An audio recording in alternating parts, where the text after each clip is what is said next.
जय हिंद दोस्तों, आपका एक बार फिर स्वागत है हमारे YouTube चैनल पे जिसका नाम है हेल्थ एजुकेशन एंड फन। दोस्तों, हाल फिलहाल में आपने एक न्यूज़ सुना होगा जिसमें इंडियन आर्मी यानी कि इंडियन फोर्सेस और चाइनीज पीएलए के बीच में स्टैंड ऑफ हुआ है लद्दाख के एरिया में।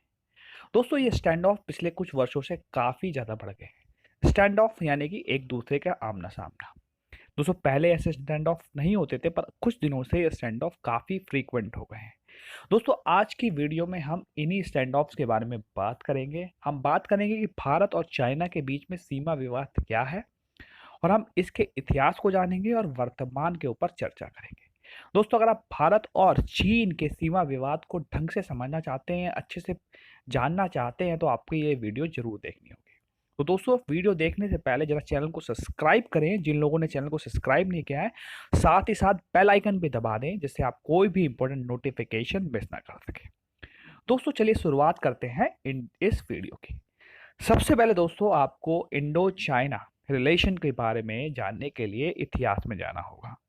दोस्तों, सबसे पहले हम चलते हैं कन्वेंशन ऑफ कोलकाता 1980। दोस्तों, ये एक ट्रीटी जो हुई थी, ये ब्रिटिश गवर्नमेंट जो उस वक्त भारत के ऊपर राज करती थी और चाइनीज रूलर के बीच में हुई थी। दोस्तों, ये वक्त वो था जब ब्रिटिशर्स जो थे वो एक्सपेंशन की पॉलिसी फॉलो कर रहे थे, जगह जगह अटैक करके उनको अपने अंदर ले रहे थे। इसी कार्रवाई के तहत उन्होंने लगभग पूरे पैन इंडिया को, जिसमें पाकिस्तान और अफगानिस्तान, बांग्लादेश, श्रीलंका इत्यादि भी आते हैं, लगभग पूरे को ब्रिटिश इंडिया में मिला लिया था। ऐसे कैंपेन वो लगातार चाइना के खिलाफ भी चला रहे थे, पर उन कैंपेन्स में उनको लगभग उस तरह की सक्सेस नहीं मिल रही थी जो उनको इंडिया में मिली। इस कारणवश उन्होंने एक ट्रीटी की चाइनीज रूलर के सामने, और वो ट्रीटी कोलकाता में हुई।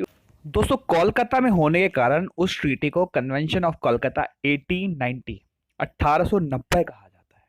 दोस्तों, उस कन्वेंशन में, उस ट्रीटी में कुछ अहम डिसीजन लिए गए जो कि चाइनीज रूलर और ब्रिटिश गवर्नमेंट के जो इंडिया पर राज कर रही थी उसने लिए। उसके तहत दोस्तों, चाइनीज का जो बाउंड्री थी यानी कि तिब्बत के और इंडिया की जो बाउंड्री थी उसको थोड़ा डिफाइन किया गया, खासतौर से सिक्किम रीजन में।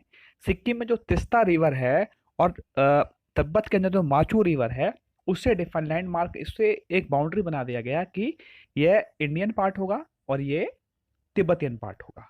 यानी कि माचू रिवर वाला जो पार्ट होगा वो तिब्बतन होगा, तिस्ता रिवर वाला पार्ट इंडियन होगा। उसको वहां पर उन्होंने एक बाउंड्री मार्क कर दिया। साथ ही माउंट कुप मोची जो कि भूटान में है, वहां से बाउंड्री मार्क हुई ब्रिटिश इंडिया की और चाइना यानी कि तिब्बत की। दोस्तों, इसके साथ चाइना को तिब्बत पर ज़्यादा कंट्रोल मिल गया। मतलब चाइना के फेवर में ये रहा कि उनको तिब्बत पर ज़्यादा कंट्रोल मिल गया, और उनका जो लैंडमार्क था, जो बाउंड्री थी, वो मार्क्ड हो गई किससे? ब्रिटिश इंडिया से। तो दोस्तों, चाइनीज को फायदा इस ट्रीटी से ये हुआ कि उनको तिब्बत के ऊपर एक आधिकारिक कंट्रोल मिल गया और उनकी बाउंड्रीज मार्क हो गई इंडिया से। अब ब्रिटिशर्स को क्या फायदा हुआ? दोस्तों, ब्रिटिशर्स को फायदा ये हुआ कि उनको तिब्बत के मार्केट में एक्सेस मिल गया। उनको चाइनीज ने अलाउ कर दिया कि वो तिब्बत के मार्केट में अपनी शॉप्स, अपने बिजनेस इत्यादि स्टैब्लिश कर सकते हैं। तो दोस्तों, इस प्रकार कुछ कन्वेंशन ऑफ कलकत्ता 1890 में हुई, जिससे चाइनीज रूलर और ब्रिटिश इंडियन गवर्नमेंट दोनों को फायदा हुआ था। उसके बाद दोस्तों 1959 चाइना के कंट्रोल में रहा तिब्बत के अंदर एक अपराइजिंग होती है, एक विरोध होता है, एक रिवॉल्यूशन होता है, जिसको कुचलने के लिए चाइनीज अपनी आर्मी वहां भेज देता है। उसी आर्मी के डर से बचने के लिए दलाई लामा इंडिया में शरण लेने के लिए, असाइलम लेने के लिए आ जाते हैं। 1959 में दलाई लामा जब इंडिया में आते हैं तो चाइनीज उनको इंडिया से मांगते हैं, पर इंडियन गवर्नमेंट उसको मना कर देती है। तो दोस्तों, कन्वेंशन ऑफ कलकत्ता 1890 के अनुसार बाउंड्री मार्क हुई थी इंडिया की और तिब्बत की, जिसको चाइना ने अपने अंडर में ले रखा है। पर चाइना कहता है कि जो कन्वेंशन ऑफ कलकत्ता 1890 हुआ था, उसके तहत कुछ पार्ट, क्योंकि वो इन्होंने जो ट्रीटी की थी वो ब्रिटिशर के दबाव में की थी, पर वो कहता है, अब वो ये कहता है कि ब्रिटिशर्स ने दबाव में लाकर उनका सिक्किम, अरुणाचल प्रदेश, भूटान, नेपाल और लद्दाख रीजन उनसे छीन लिया था। अब उसका चाइना का कहना है कि ये जो जितना भी रीजन है वो वापस लेके रहेगा, और इसके लिए वो अपनी एक्सपेंशन की पॉलिसी चालू रखेगा। साथ ही साथ वो इंडिया का विरोध इसलिए भी करता है क्योंकि जैसा कि मैंने आपको बताया, इंडिया ने तिब्बतियन धर्मगुरु, बुद्धिस्ट धर्मगुरु दलाई लामा को असाइलम दिया है और चाइना उनको अपना दुश्मन मानता है। दोस्तों, इससे पहले इंडिया और चाइना को डिवाइड करती है कौन सी लाइन? McMahon line. पर चाइना इस मैकमोहन लाइन को नहीं मानता है क्योंकि उसका कहना है कि जब ब्रिटिश गवर्नमेंट पावर में थी तब उन्होंने अपने एरिया को एक्सपेंड करने के लिए मैकमोहन लाइन अपने हिसाब से बनाई थी।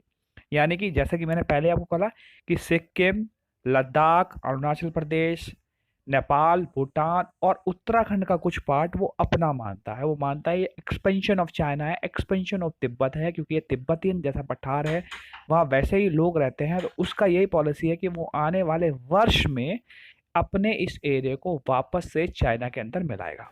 चलिए दोस्तों, इतिहास में और आगे बढ़ते हैं, बात करते हैं 1962 की।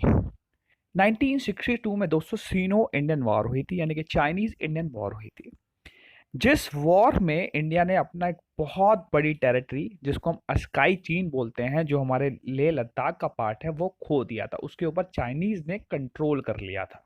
तो दोस्तों, चाइनीज ने कंट्रोल करने के बाद, काफी एरिया को कंट्रोल करने के बाद, कुछ समय बाद सीज फायर डिक्लेयर किया। सीज फायर उन्होंने डिक्लेयर किया था रशियन गवर्नमेंट के दबाव में, और उन्होंने अपनी जो मिलिट्री था वो विड्रॉ करना शुरू कर दिया। पर एक एरिया खास होते हमारे लद्दाख का, जिसको हम स्काई चीन बोलते हैं, वो उन्होंने कंट्रोल कर लिया।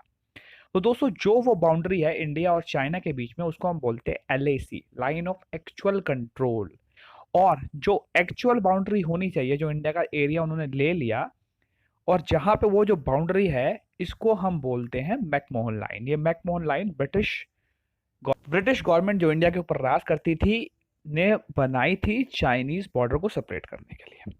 तो दोस्तों, चाइना मानता है कि ये मैकमोहन लाइन जो है ब्रिटिशर्स द्वारा बनाई गई है और उनको छल में रख के बनाई गई है। ब्रिटिश गवर्नमेंट ने अपने एक एरिया को एक्सपेंड करने के लिए उनका काफी सारा एरिया, जिसमें वो लद्दाख, सिक्किम, नेपाल, अरुणाचल प्रदेश और जो कुछ पार्ट है उत्तराखंड का, वो मानता है वो उनका है। इसलिए वो मैकमोहन लाइन को नहीं मानता, वो कहता है कि आने वाले टाइम में वो कभी ना कभी अपने एरिया को वापस ले लेगा। तो दोस्तों, ये तो रहा हिस्ट्री, जो आपने समझ लिया होगा कि भारत और चाइना के अंदर विवाद क्या है, वॉर, चाइना की पॉलिसी क्या है। चलिए दोस्तों, हम आगे बढ़ते हैं, बात करते हैं 2017 की। दोस्तों, 2017 में आपने न्यूज़ में सुना होगा, एक स्टैंड ऑफ हुआ था इंडियन आर्मी और चाइनीज आर्मी के बीच में, जिसको हम डोकलाम स्टैंड ऑफ बोलते हैं। तो दोस्तों, सबसे पहले आपको समझना होगा कि डोकलाम कहाँ है। दोस्तों, डोकलाम ट्राई जंक्शन पे है, किसका? इंडिया, तिब्बत और भूटान के। तो दोस्तों, डोकलाम एक ऐसी जगह है जहां पर तीनों देशों का बॉर्डर मिलता है। तिब्बत यानी कि हम चाइना मानते हैं यहाँ पे। तो दोस्तों, एक्चुअली ये पार्ट जो आता है वो भूटान के अंदर में आता है। और दोस्तों, भूटान और इंडिया की एक ट्रीटी ऐसी है कि जब भी भूटान पे कोई अटैक होगा तो इंडिया उसकी मदद करने के लिए आएगा। यानी कि भूटान पर अटैक भारत अपने पर अटैक मानेगा। तो दोस्तों, जब ये स्टैंड ऑफ हुआ, तो स्टैंड ऑफ का मेन कारण था, भारतीय गवर्नमेंट ने डोकलाम में एक रोड कंस्ट्रक्शन स्टार्ट किया था। ये कंस्ट्रक्शन स्टार्ट इसलिए किया गया था, इंडिया चाहता था कि जो इनके जो बॉर्डर्स हैं उनको स्ट्रेंथन करने के लिए, मिलिट्री सप्लाई पहुंचाने के लिए वहां पे रोड कंस्ट्रक्शन इत्यादि स्टार्ट हो। इसी को देखते हुए चाइनीज आर्मी ने इंडियन बॉर्डर्स के अंदर घुस के इंडियन मशीनरीज को जो रोड कंस्ट्रक्शन में जुटी हुई थी उनको रोक दिया था। इसी के प्रभाव के तहत भारतीय आर्मी ने under the direction of government of India वहां पे अपना डिप्लॉयमेंट बढ़ा दिया था और चाइनीज आर्मी को फेस करने के लिए खड़ी हो गई थी। काफी दिनों तक ये कन्फ्रंट्रेशन चलता रहा, दोनों तरफ की फोर्सेस टूटी रही। उसके बाद एक वक्त ऐसा आया कि दोनों तरफ की फोर्सेस ने न्यूट्रल हो गई और दोनों तरफ की फोर्सेस बैक ऑफ कर गई। तो दोस्तों, ये एक फेमस स्टैंड ऑफ था इंडियन आर्मी और चाइनीज आर्मी के बीच में, जो डोकलाम में हुआ था। जब ये डोकलाम में स्टैंड ऑफ हुआ था तब भारतीय गवर्नमेंट की काफी तारीफ की गई थी कि वो इतने बड़े पावरफुल एनिमी से भी नहीं डरे और डटे रहे।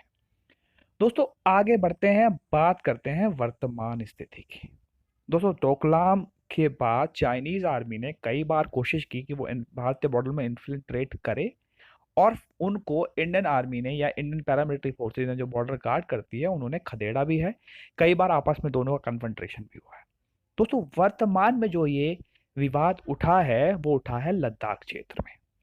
दोस्तों लद्दाख भारत का जो एक क्षेत्र है वो कोल्डेस्ट डेजर्ट है और वो काफी बड़ा क्षेत्र है। वहां पर एक झील है, लेक है, जिसको हम पेंगोंग लेक के नाम से जानते हैं।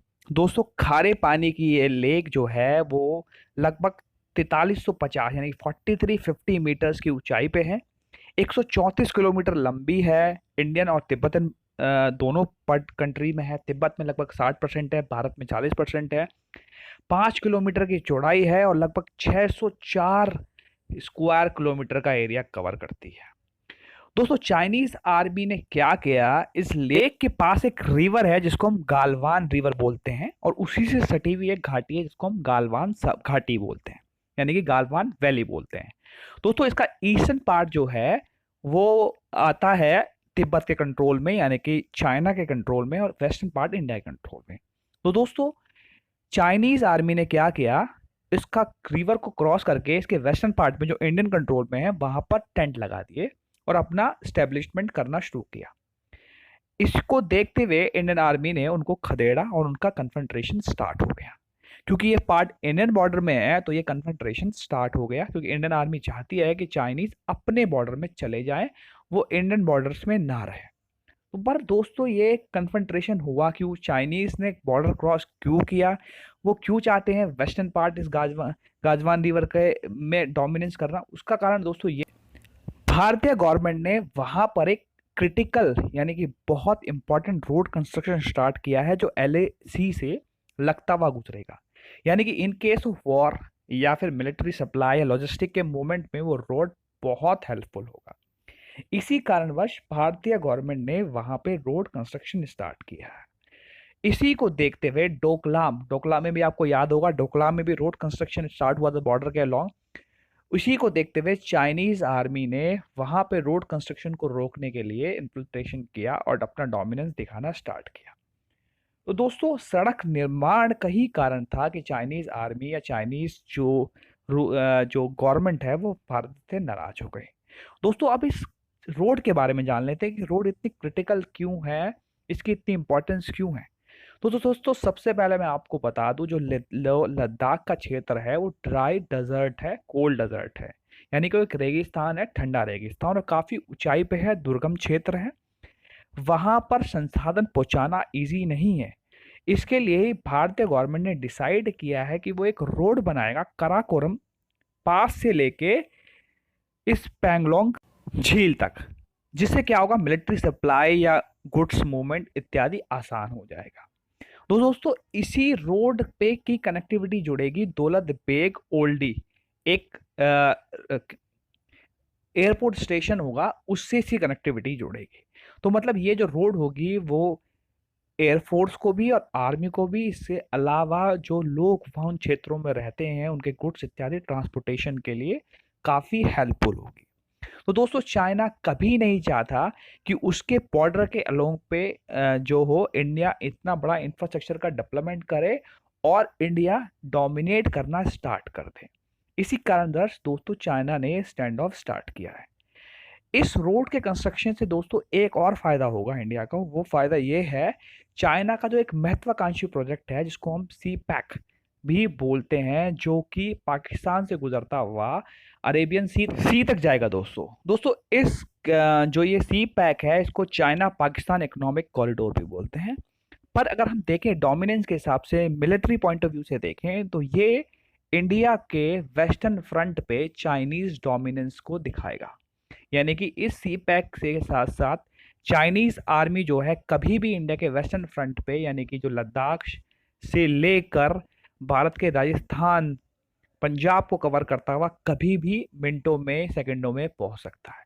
तो दोस्तों ईस्टर्न फ्रंट पे अगर, और दूसरा अटैक वो ईस्टर्न फ्रंट से भी कर सकता है, तो ईस्टर्न फ्रंट पे और खासतौर से वेस्टर्न फ्रंट पे, दोनों फ्रंट्स पे इंडिया को अच्छी रोड कनेक्टिविटी चाहिए। अगर इन केस ऑफ कोई भी ऐसा एक्शन चाइनीज आर्मी लेती है पाकिस्तान आर्मी के साथ, तो जल्दी से अपनी मिलिट्री सप्लाई इत्यादि वहां तक पहुंच जाए।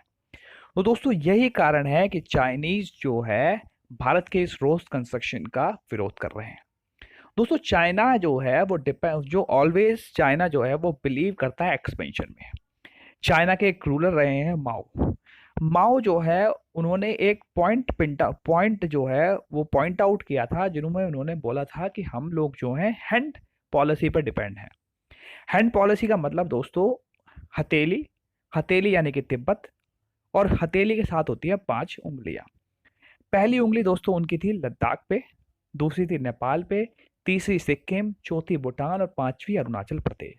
यानी कि उनका कहना था कि ये हैंड जो है वो हमारा है। तिब्बत को तो उन्होंने ले लिया है, और बाकी जो 5 बची हुई जो चीजें हैं लद्दाख, नेपाल, सिक्किम, भूटान, अरुणाचल प्रदेश पर उनकी नजर है।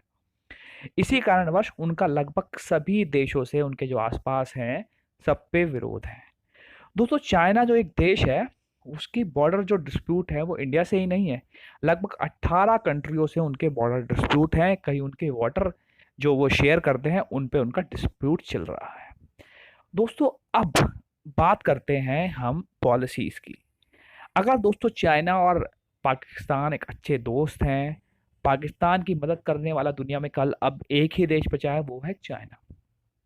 दोस्तों अब समस्या इंडिया के साथ के खिलाफ के साथ ये हो गई है कि इस वक्त में इंडिया के जो चारों तरफ जो उसके पड़ोसी हैं उनमें उनकी और इंडिया का जो रिलेशन है वो लगातार गिरता जा रहा है। चाइना के साथ आप मैंने आपको बताया ही, डोकलाम डोकलाम के अलावा जो ये अब पैंगोंग झील का स्टैंड ऑफ है, उसके अलावा 1962 में वॉर हो चुकी है, 1959 में जो दलाई लामा को असाइलम दिया था। पाकिस्तान के साथ तो आप जानते ही हैं कितना इश्यूज है इंडिया के।